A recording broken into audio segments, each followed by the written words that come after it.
Hello mga ka-reels, mga sisilab, magluto tayo ng seaweed soup with tomato, lofa, and seaweed.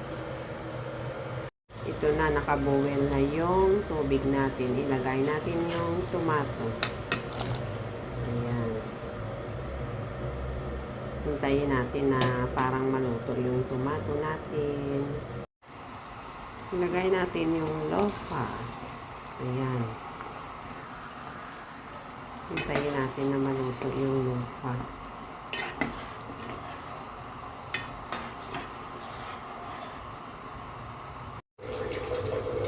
Lagyan natin ng miso paste.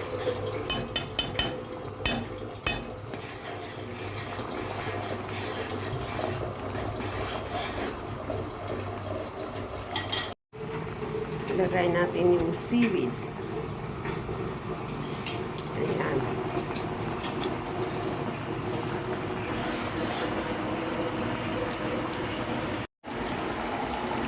Ito na mga ka-reels, luto na yung seaweed with lupa soup.